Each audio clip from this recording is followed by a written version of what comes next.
Welcome to Camp Constitution Radio with your host, Hal Shurtleff. This show is heard on WBCQ The Planet every Monday night at 7:30 p.m. Eastern Standard Time, broadcasting out of Monticello, Maine, in beautiful Aroostook County. And the show is hosted by Camp Constitution, which, among other things, runs a week-long family camp. And that camp is next year from August 5th to the 11th in western Massachusetts in the Berkshires. And we're delighted that we've already lined up some great guests, including Lord Christopher Monckton, Professor Willie Soon, Dr. Duke Pesta, as well as Chris Ann Hall. And to learn more about not just our summer camp, but all the other activities we do on a year-round basis, our Speakers Bureau, our Sam Blumenfeld archives, et cetera, visit our website. And by the way, this show is also, you can also go to Podomatic.com and get this show as a free download. And also on YouTube, visit our Camp Constitution YouTube channel. So anyway, I'm very pleased and honored to have as a guest today Shawn Meehan from Nevada. Shawn, how are you doing? I'm doing well, Hal. How are you? I'm doing very well, thank you, and I appreciate you coming on with sort of short notice. Now, just to give you a little introduction of Shawn. Shawn is, I would call him an Article 5 patriot. He is one of a network of patriot activists that are working to prevent our Constitution from being wheeled into an operating room to be eviscerated. And what's the term they use? They don't use change. They use restructured. That's the term that Michael Farris uses, formerly of Convention of States. And Shawn, so tell all the listeners a little bit about you, your background, and then what got you involved in this goal, this drive to prevent this Article 5 convention. Well, I'm a retired Master Sergeant from the Air Force. I was a fuel specialist and then a aircraft loadmaster, and later in my career, an aviation safety mishap investigator. I retired to Northern Nevada and been here for about 10 years. And joined the local county Republican Party and got active in the state party. I've been the chairman of the resolutions committee for the state convention for 3 different conventions. And about 4 years ago in January, I was challenged by one of our members in the county to debate this issue of Article 5.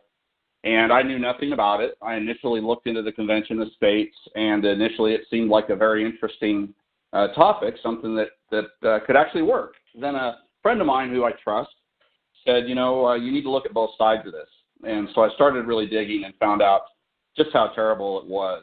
And I was challenged to this debate by this woman in front of our Central Committee and found out later that that's what the Convention of States does, is encourages some of their members to go into organizations where there's people they would want to become informed and engaged, find somebody that's known and or respected in that organization, and then defeat them on the topic, thereby gaining a perceived credibility. And I don't know why, Hal, but just since then, it became my number one issue. I've focused deep in on it. I've always been passionate about our country, liberty, and the Constitution. And I think, God just said, this is where you're going to do your work. And I've been incredibly passionate about Article 5 ever since. Well, it's interesting, too. You hit the nail on the head when you say that the Convention of States people, how they get supporters.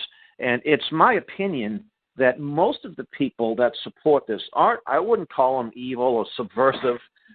They're mostly well-intentioned people that have, the premise is correct, that we have a runaway government. The solution is incorrect, that we need to amend it in order to curb that government. But, I've been a full-time activist since 1990, and probably a few years before that on a volunteer basis, and I've never seen so much venom and contempt and hatred of opponents of an Article 5 than I did with Convention of States people. I don't know if it seems to bring out the worst in them. I've been threatened. I've been called all kinds of wicked things. I think there was a fellow, he wasn't with Convention of States. I think he went after both of us. He's with, Friends of Article 5. I think his first name is Bill Firth. I think he accused us of being treasonous because we're both former military, and that because of being former military, we have some kind of obligation to support an Article 5 convention. I thought that was one of the most outrageous things. So I have been, I was told that I would be taken out at some point, and I kind of challenged this guy, how are you going to do it? When are you going to do it? So I don't know if it brings out the worst in people, but I know you've had that experience too. And I have no trouble with a debate, give me the pros and cons. But when you start going after people and, insulting them, questioning their integrity, questioning that, well, you're a treasonous person if you oppose an Article 5 convention. I think you've experienced that, and I think you've had some direct contact with, was it Mark Meckler, who's the founder of Convention of States? I have. In September of 2014, I'd been on this walk for maybe 9 months, and I was invited to a debate group up in Reno, Nevada, with a woman, conservative lady that I know. And I got to watch Mark Meckler and Janine Hansen of Eagle Forum go at each other. And Janine has been working this for over 30 years with Phyllis Schlafly when she was still with us. And it was interesting. It was the first thing I got, but I guess I just saw how these folks operated. So I was approached by a friend up in Carson City, Nevada, to make a presentation or a debate on Article 5 in front of their central committee of about 100 people plus guests. And I said, sure, this will be my good chance to really get going on this. And then I'd been scheduled for a couple days, and I was actually told that Mark Meckler himself would show up to debate me. And being new in the issue, I was a little nervous, but, I upped my game on my homework and preparation. Well, then I got to where I was just about to have the debate, and he didn't show. Well, I found out later that one of his county directors down here, because she was very honest with me, told me that they were directed not to engage me publicly, and it called it a scheduling error, and they sent some guy that just wasn't on his game, and it was pretty downhill. As far as what she said, I agree that a lot of these people that we're competing against to defend our Constitution, they're good American patriots. They're falling victim to a patriotic sounds, deception. They probably got behavioral psychologists helping them frame their message. And they're just scaring these people. They accuse us of being scared, which well. That's kind of funny, but they're very angry and mean in what they do. I was actually personally sued by a Convention of States lobbyist when I caught a video of him being less than fully honest, I thought, with a state legislator. I posted it online with some comments and questions and a reference to some Nevada law. And I was not called or asked to take it down. I was served with a lawsuit immediately from a high-powered law firm. Thankfully, my insurance covered it, and it was summarily dismissed. They appealed it, and we did because insurance, when they pay the bills, they're involved. We had to settle. The terms of the settlement are confidential, but these people were unbelievably aggressive and ridiculous. And what I got to think that that is funny because Meckler, as you know, the two things that his group does, one is Convention of States, and then the other one that his umbrella group, Citizens for Self-Governance, does, is suing the IRS for suppression of Tea Partiers. And I actually think that's great that they're doing that. But what I thought it was funny is, so they sued the IRS for shutting people up, yet I got sued by one of their lobbyists to shut me up. And I think that was the thing where I said, I'm going to turn on the turbochargers, and this is my game. And they cannot come at our Constitution. Because that oath we took on active duty, I don't believe that it ended when I retired. And I still want to defend the Constitution from all enemies, foreign and domestic. I'm of the same opinion. In fact, I testified recently at the Massachusetts State House on the subject of an Article 5. And I mentioned that I took an oath just a few miles from where the State House is when I was 17 years of age back in 1976. And I said that oath stays with me the rest of my life. So, by the way, for those of you who are listening who may not be familiar with an Article 5, I've discussed this issue a number of times over the last 4 years on the show, at least 2.5 years, 3 years or so since we've had the show. Article 5 of the U.S. Constitution calls for two ways to amend that document. The first way is where 2/3 of the United States House and Senate approve the amendment. Then it goes to the states. 3/4 of the states have to ratify it, or Congress can change the mode to state ratifying committees. And they did that with the 21st Amendment. I think that was the only time. And what's very fascinating is that when these people who support an Article 5 testify, whether it be the Wolfpack, the leftist, or the neocon Convention of States, they always forget some reason to bring up that important fact that in Article 5 convention that Congress can change the mode of ratification. They'll say, well, it'll take 38 states, and there's no way that 38 states would ever do anything unreasonable or pass crazy amendments. And, of course, they've done that. They've done that, in my opinion, and I would think in the opinion of many freedom activists, they did that with the 16th Amendment. They did that with the 17th Amendment. The 16th Amendment was income tax. The 17th Amendment was one that basically stripped away the power of the state legislators to appoint U.S. senators. And that passed. And you think, boy, if something like that could pass, and that didn't pass with ratifying committees, that passed by state houses. And I think it's important to point out, too, a tactic that has been used over the years. And I know some people employed this tactic. They were not necessarily in favor of an Article 5, but they figure, well, if we have enough states that that apply for a convention, and Congress will have to act, and because they don't want a convention, so they'll go ahead and pass the amendment. And that's probably what happened with the 17th, because I think there were only 1 or 2 states shy. Of course, there were less than 50 states back then. I think there were 48. They were 1 or 2 states shy of having the necessary 3/4 or 2/3. I'm sorry, and they went out and passed the amendment. So, but I think it's like playing Russian roulette. That may have been a wise tactic 100 years ago or 50 years ago, but I don't think it's a very wise one today, especially in today's political climate.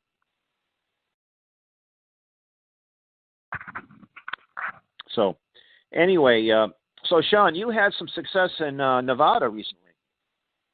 Yes, at our last legislative session earlier this year, I co-wrote and submitted, Janine Hansen helped me with it, SJR 10, which is a resolution that repealed all outstanding Article 5 petitions from Nevada to include one for a balanced budget that went all the way back to 1901. How many applications did Nevada have? Extant applications. I believe we had 10 that we were able to identify in our research. Yeah. And what was really humbling was the fact that we had 2 subcommittee votes, 2 hearings, and then 2 floor votes, each in our assembly and then our Senate, and that was all 4 were unanimous votes. And it was just amazing. And we made sure to talk to all the legislators and figure out what we learned. And we're a Democrat-dominated legislature out here right now. And, the Democrats are against Article 5 for a different reason. And Meckler and his people, I think, wrongly and deceptively try to paint a big brush, throw something to stick at the wall and say, oh, see, we're working together with George Soros and all this. And It's just laughable, and it's actually insulting to the people that they're saying it to, because anybody that thinks about it for 3 seconds can figure it's a completely invalid argument. What was interesting is Meckler. I want to commend you guys for doing that, by the way. But Meckler is the one. He cries that his opponents are supported by George Soros. I think he recently had a posting that say that we're either enemies of the country or grossly misinformed or deceived. But I was at that meeting. There was a 2-day event at Harvard University back in 2011.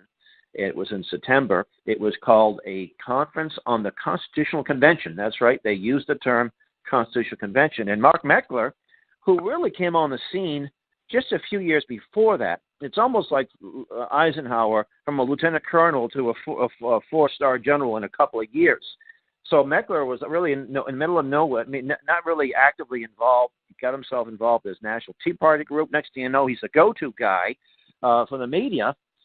He loves the media, except when he got arrested in New York City for a gun charge, which I think was wrong, and he ends up running from the media. He didn't want to stand there and defend the right to keep and bear arms.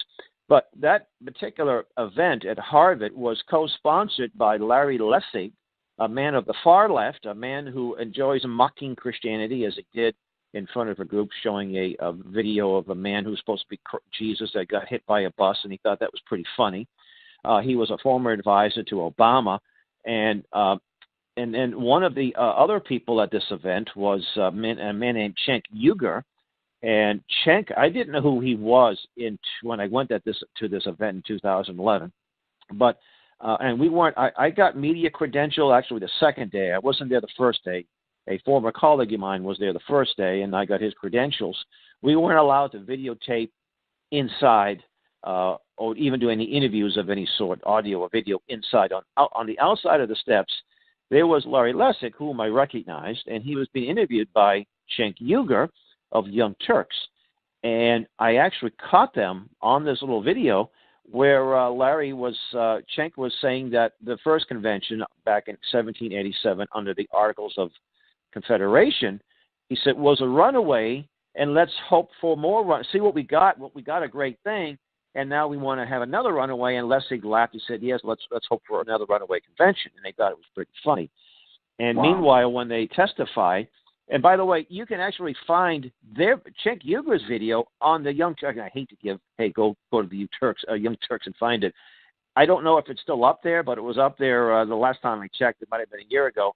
But if you go to Camp Constitution's YouTube channel and put Cenk Uygur, Hal Shurtleff, or Larry Lessig at Harvard, I think, it will come up. And I just asked Larry a question after Uygur had finished. So it was only like 5 minutes long, but it's pretty damning.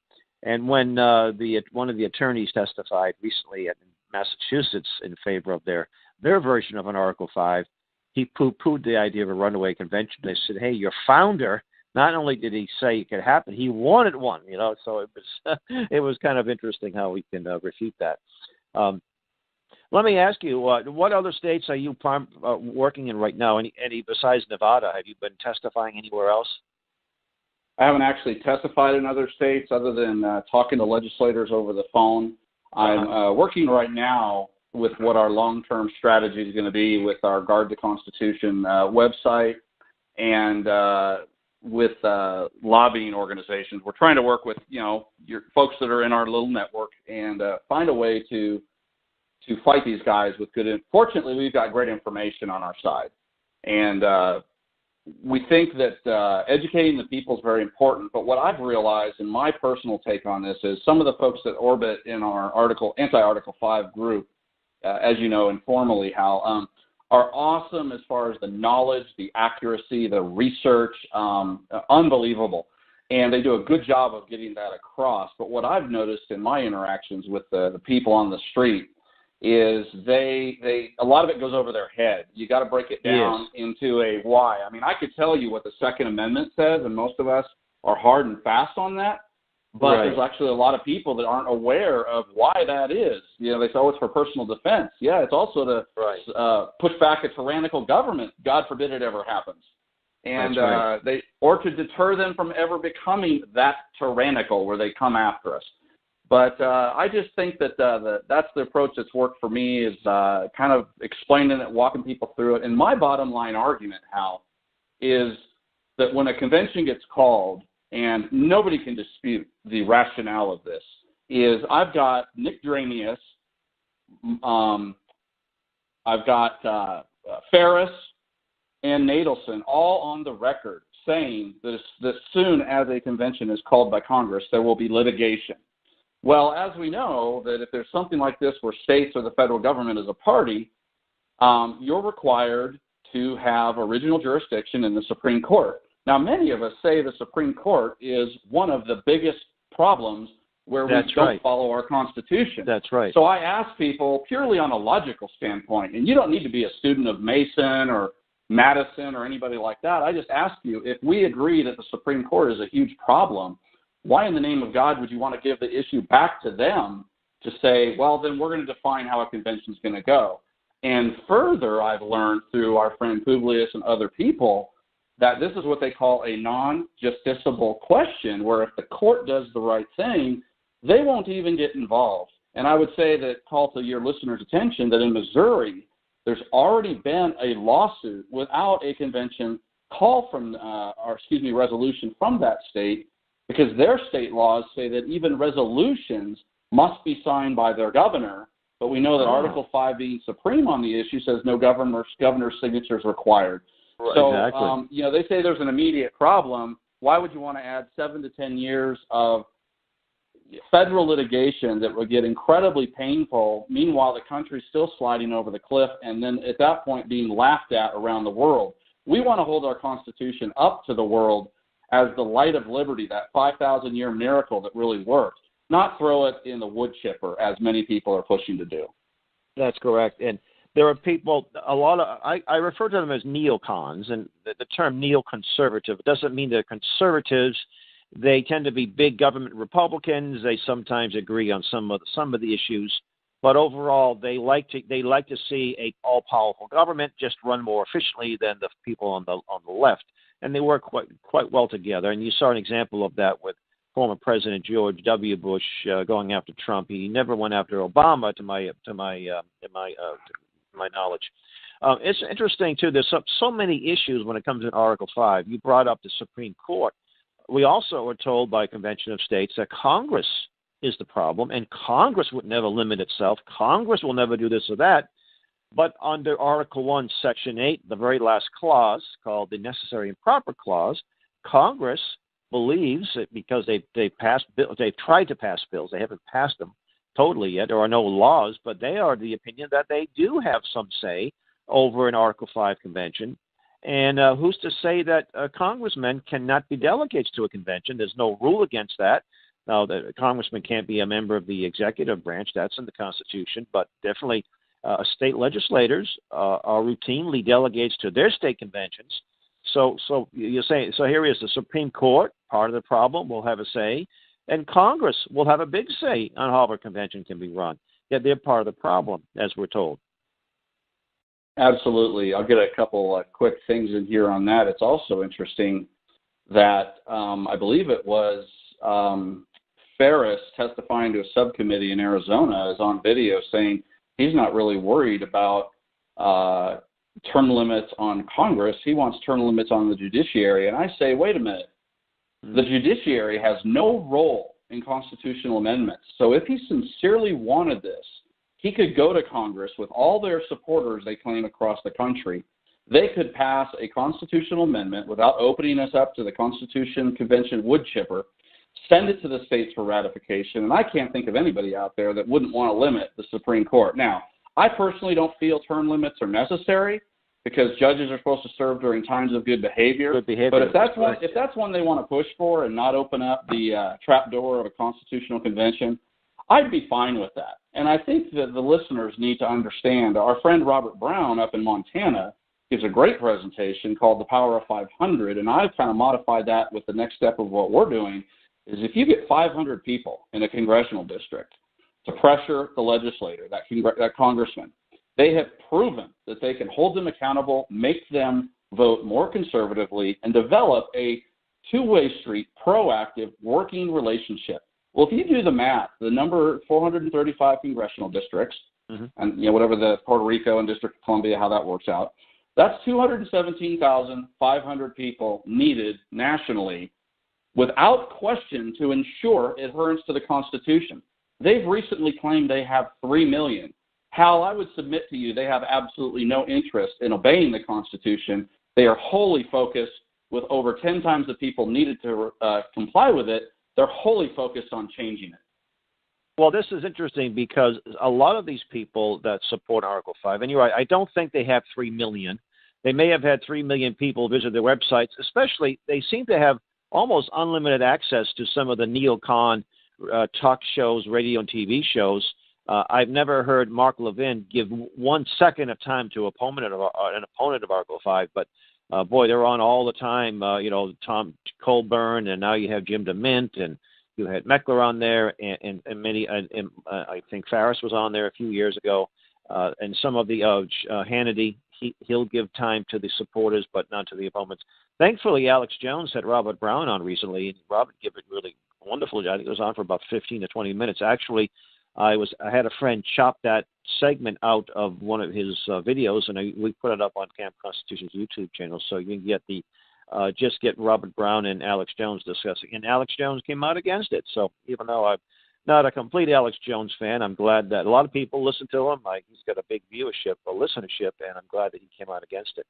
But you're right. There's 3 million people. If they really were activists, as they claim to be, we would get rid of Common Core. We would have a solid conservative Congress. Well, maybe not every district, but quite a few.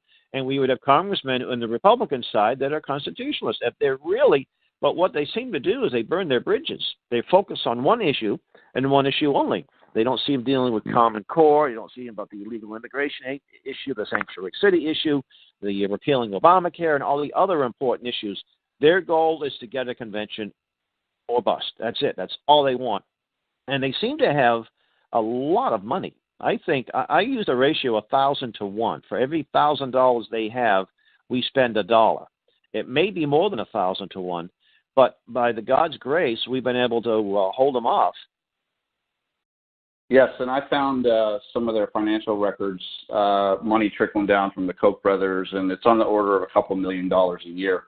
But you're right. And when they pursue their efforts, it's really frustrating because I actually caught them when they had their I call it a fake theater production convention last year to try to brainwash and insult Americans. Pony show, yes. They had a press release they issued with their PR director and their attorney and then Utah Representative Ken Ivory, who was the chairman of the stage show. And they wrote in this press release, quote, "As Thomas Jefferson counseled, this must be done by the states themselves, erecting such barriers at the constitutional line as cannot be surmounted." Well, when you actually, and I've got this on guardtheconstitution.com, my website, I've got this letter posted, is if you look at the full text, it's a letter from Thomas Jefferson to Archibald Stuart in December of 1791. And what he says actually is the complete opposite, is, quote, "Then it is important to strengthen the state governments, and as this cannot be done by any change in the federal constitution, for the preservation of that is all we need contend for." And they talk about that the barriers are a wise government. And what's important on this, if you look at the Arizona called or petition they recently did for Article 5, it says in there that only currently active state legislators may be delegates to an Article 5 convention. So state legislators that have failed their Article 6 oath, taken their 30 pieces of silver from the federal government, and I would argue let the problem happen and even made it worse, are going to be the delegates that are going to try to fix it.